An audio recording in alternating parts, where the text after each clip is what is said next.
रहस्यमयी निधिवन, जहां आज भी रासलीला रचाते हैं कृष्ण। जी हाँ दोस्तों, भारत एक ऐसा देश है जहां पर कई रहस्यमयी स्थान हैं। इन्हीं रहस्यमयी स्थानों में से एक स्थान है वृंदावन का निधिवन। यह वह स्थान है जहां भगवान कृष्ण का बचपन बीता था। श्री कृष्ण भगवान विष्णु के 8वें अवतार माने जाते हैं। वे देवकी और वासुदेव के 8वें पुत्र थे। धार्मिक नगरी वृंदावन में निधिवन एक अत्यंत पवित्र रहस्यमयी स्थान है। मान्यता है कि निधिवन में भगवान श्री कृष्ण एवं श्री राधा आज भी अर्धरात्रि के बाद रास रचाते हैं। रास के बाद वे निधिवन परिसर में स्थापित रंग महल में शयन करते हैं। रंग महल में आज भी प्रसाद प्रतिदिन रखा जाता है। तो आइए जानते हैं कि आखिर निधिवन का अर्थ क्या है। निधि एक संस्कृत का शब्द है जिसका अर्थ खजाना और वन यानी जंगल होता है। तो स्थानीय लोगों के अनुसार निधिवन को गुरु हरिदास जी ने बनाया था, जिनकी गहरी भक्ति, तपस्या और ध्यान ने भगवान श्री कृष्ण को इस स्थान पर जाने के लिए मजबूर कर दिया। निधिवन में तुलसी के पौधे हैं। यहाँ तुलसी का हर पौधा जोड़े में है। मान्यता है कि जब श्री कृष्ण और राधा रानी रासलीला करते हैं तो ये तुलसी के पौधे गोपियां बन जाती हैं और प्रातः होने पर तुलसी के पौधे में परिवर्तित हो जाती हैं। यहाँ लगे वृक्षों की शाखाएं ऊपर की ओर नहीं बल्कि नीचे की ओर बढ़ती है। निधिवन के अंदर एक छोटा सा मंदिर है जिसे रंग महल या राधा रानी का श्रृंगार गृह भी कहा जाता है। लोक कथाओं के अनुसार कृष्ण हर रात यहाँ आते हैं और राधा रानी को अपने हाथों से सजाते हैं। यहाँ रखे चंदन के पलंग को 7 बजे से पहले सजा दिया जाता है। पलंग के पास एक लोटा, जल, राधा रानी का श्रृंगार का सामान, दातून, संग पान भी रख दिया जाता है। सुबह 5 बजे जब रंग महल का दरवाजा खोला जाता है तो बिस्तर अस्त व्यस्त, लोटे का पानी खाली, दातून चबाई हुई और पान खाया हुआ मिलता है।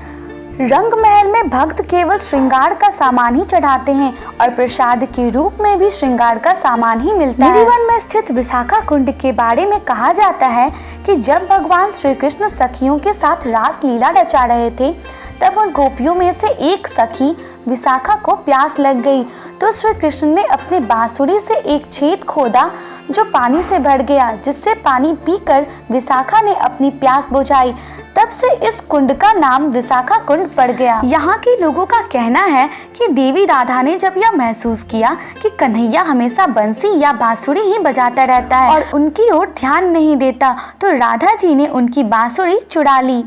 ऐसा कहा जाता है कि संगीत के स्वामी हरिदास जी महाराज निधिवन में भक्ति गीत गाते थे, जिसमें वे इतने खो जाते थे कि उन्हें अपने तन मन का कोई ध्यान नहीं रहता था। बाके बिहारी जी ने उनके भक्ति संगीत से प्रसन्न होकर उन्हें स्वप्न में कहा कि वह इस स्थान पर निवास करेंगे। जो लोग निधिवन के आसपास रहते हैं उनके घरों में बगीचे के किनारे खिड़कियां नहीं है, जिससे वे अंदर का नजारा नहीं देख पाते हैं। वास्तव में निधिवन के आसपास के मकानों में खिड़कियां नहीं है और अगर किसी मकान में खिड़की है तो वे 7 बजे मंदिर की आरती के साथ ही उन्हें बंद कर देते हैं।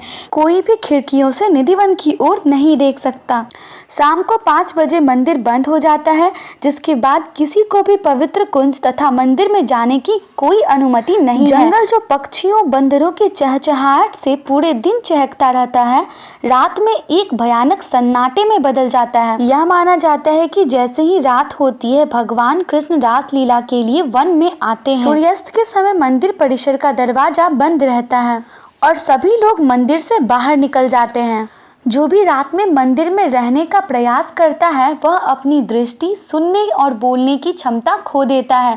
लगभग 10 साल पहले एक कृष्ण भक्त रासलीला देखने के लिए निधिवन में छिप गया था। जब अगली सुबह गेट खोला गया तो वह बेहोश अवस्था में पाया गया और वह अपना मानसिक संतुलन खो बैठा था। तो दोस्तों, क्या इससे पहले आपको यह फैक्ट पता था? हमें कमेंट कर जरूर बताइएगा और ऐसे ही अमेजिंग फैक्ट्स को देखने के लिए सब्सक्राइब कीजिए हमारे चैनल टिक टिक फैक्ट्स को। धन्यवाद।